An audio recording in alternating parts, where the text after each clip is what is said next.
بسم اللہ الرحمن الرحیم۔ وہ قرآن پاک کی تلاوت کر رہی تھی جب دروازے پر دستک ہوئی تھی۔ اس نے سکون کے ساتھ آیت مکمل کی، احترام کے ساتھ قرآن پاک کو بند کر کے تسلی سے اس پر غلاف چڑھایا۔ اس کے بعد قرآن پاک کو اس کی جگہ پر رکھا اور خود دروازے کی طرف چل دی۔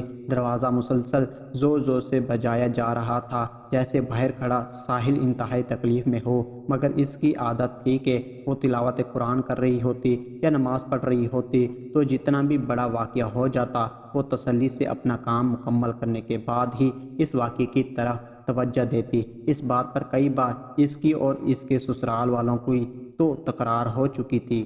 سسرال والے کہتے کہ جب اس کو بلایا جائے تو وہ فوراً آئے اور فوراً جواب دے، مگر وہ کہتی جب وہ عبادت میں مشغول ہو گئی تو فوراً جواب نہیں دے پائے گی۔ وہ یہاں تک کہہ دیتی کہ اگر قیامت بھی آ جائے تو پھر بھی میں اس سکون کے ساتھ عبادت کرتی رہوں گی۔ دوران عبادت میں چاہ کر بھی کسی اور طرف توجہ نہیں کر سکتی۔ عصمت اپنی 5 سال کی بچی کو وضو کرانا سکھا رہی تھی اور بچی اس سے معصوم سوالات کر رہی تھی۔ وہ اپنی بیٹی کو باتوں سے مطمئن کر رہی تھی۔ سخت سردی میں جب وہ نیم گرم پانی سے اپنی بیٹی کو غسل کروا کے اپنے ساتھ مصلی پر کھڑا کیا کرتی تھی تو اس کا شوہر اکثر غصہ ہو جاتا تھا۔ کہتا تھا اتنی سردی میں تم اسے بستر سے اٹھا کر ٹھنڈے فرش پر بچھائے مصلی پر کھڑا کر دیتی ہو، پھر یہ ٹھنڈ لگنے سے بیمار ہو جاتی ہے، اور تم کو پتہ ہے نا کہ ادویات کتنی مہنگی ہیں۔ وہ اپنے شوہر کی بات سن کے کہتی ادویات جتنی بھی مہنگی ہو جائیں مجھے فرق نہیں پڑتا۔ مجھے اپنے رب کی رضا دیکھنی ہے۔ اگر کوئی صدقے دل سے رب کو راضی کرنا چاہے تو اس کے لیے رب کی رضا بہت سستی ہے، لیکن اگر کوئی دنیا دار شخص جس نے دنیا کو ہی اپنا ایمان مان لیا ہو اور اس خواہش کا بھی اظہار کر کے وہ رب کو راضی کرنا چاہے تو اس کے لیے بھی رب کی رضا ادویات سے بھی کئی زیادہ مہنگی ہے۔ اللہ تعالیٰ نے ہم کو ایک بیٹی دی ہے، اس بیٹی کے ذریعے ہم دونوں جنت پا سکتے ہیں، اور جنت سے بڑھ کر اس سے زیادہ ہم رب اور رسول پاک صلی اللہ علیہ وآلہ وسلم کی رضا کو پا سکتے ہیں، اور ان کی رضا جتنی بھی مہنگی ملے لے لینی چاہیے، اس میں کوئی خسارہ نہیں ہے۔ عصمت کی دلیل سن کر اس کا شوہر خاموش ہو جاتا تھا اور اپنی گرم چادر اتار کر اپنی بیوی اور بیٹی کے کاندھوں پر ڈال دیتا تھا۔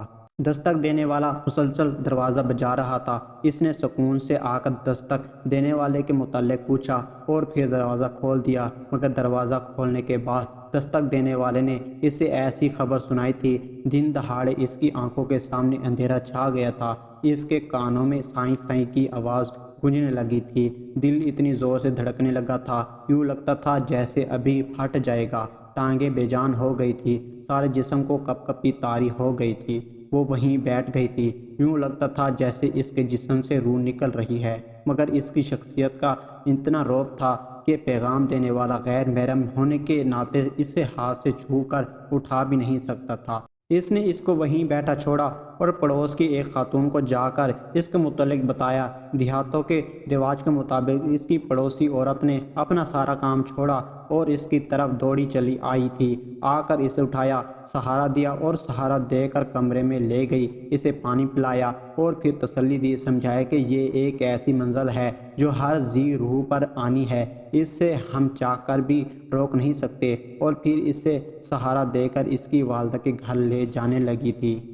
عصمت نے اپنی بیٹی کی پرورش صحیح اسلامی ماحول کے مطابق کی تھی، گو کہ وہ خود پڑھی لکھی نہ تھی، اس کا شوہر بھی ان پڑھ تھا، وہ گاؤں کے چودھری کے جانوروں کی دیکھ بھال کرتا تھا، اس کے عوض اسے معقول معاوضہ ملتا تھا، مگر اس سے گھر کے اخراجات بھی بمشکل پورے ہوتے تھے۔ عصمت کی شدید خواہش تھی کہ اس کی بیٹی کچھ نہ کچھ پڑھنا لکھنا سیکھ لے۔ اپنے اس خواب کی تکمیل کے لیے عصمت نے خود بھی لوگوں کے گھروں میں کام کرنا شروع کر دیا تھا۔ دیہاتوں میں اکثر گھر کچے تھے، سارا سال ہی ان کی لپائی کا کام چلتا رہتا تھا۔ عصمت پیسوں کی عوض سر پر مٹی ڈھوتی، خود گارا بناتی اور پھر گھر کی لپائی کرتی۔ وہ اپنی آمدنی کو محفوظ کر لیا کرتی تھی، ان پیسوں کو صرف بیٹی کی تعلیم پر خرچ کرتی تھی اور باقی پیسے بچا کر بیٹی کی شادی کے لیے رکھ لیا کرتی تھی۔ اس نے بیٹی کو ڈاکٹر، پروفیسر یا انجینئر بنانے کا خواب نہیں دیکھا تھا، اس کی بس اتنی ہی خواہش تھی کہ اس کی بیٹی قرآن پاک پڑھ جائے اور اس کو اردو عربی اتنی پڑھنا آ جائے کہ وہ قرآن و حدیث کا ترجمہ پڑھ لے اور اسے سمجھ سکے۔ وہ خود بھی ہر وقت پاک صاف رہتی تھی، جہاں تک ممکن ہوتا باوضو بھی رہتی تھی۔ اپنی بیٹی کی بھی بچپن ہی سے اس نے پرورش ایسی کی تھی کہ اسے یقین تھا کہ اس کی بیٹی بھی اس کے نقش قدم پر چلے گی اور طہارت کا خاص خیال رکھے گی۔ اللہ تعالیٰ نے اس کے رزق میں اتنی کشادگی عطا کی کہ اس کی بیٹی مناسب حد تک پڑھ لکھ گئی۔ اس نے احادیث اور اردو ترجمہ والی کتاب اور قرآن پاک کی مختلف عالمہ کی تفاسیر لا کر گھر میں رکھ دی۔ وہ جب بھی فارغ ہوتی تو ماں بیٹی باوضو ہو کر بیٹھ جاتے تھے اور اس کی بیٹی اس کو احادیث اور قرآن پاک کے ترجمے پڑھ کر سنایا کرتی تھی۔ وہ اپنی بیٹی سے کہتی تھی، میں تیری ماں ہوں لیکن تو میری استاد ہے، کیونکہ میں نے آدھے سے زیادہ اسلام تجھ سے سیکھا ہے۔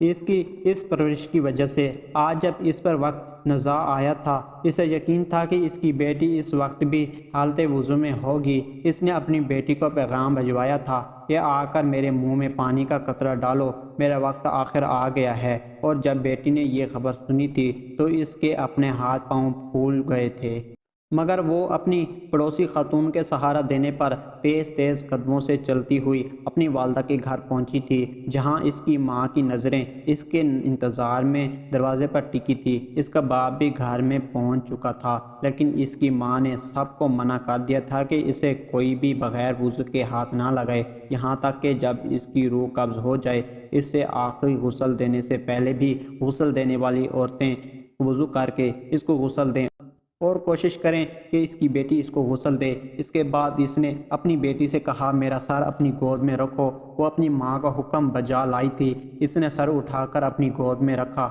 پھر اس کی ماں نے اسے کہا، مجھے مریم علیہ السلام کا واقعہ سناؤ۔ اس نے جس طرح تفسیر میں پڑھ رکھا تھا وہ واقعہ سنانا شروع کیا۔ ابھی واقعہ مکمل نہیں ہوا تھا کہ اس کی ماں نے کہا، سب لوگ کلمہ شہادت پڑھیں، اور ساتھ ہی وہ خود بھی کلمہ شہادت پڑھنے لگی۔ دوسری بار کلمہ شہادت پڑھتے ہوئے اس نے ابھی مکمل نہیں کیا تھا کہ اس کی روح قبض ہو گئی۔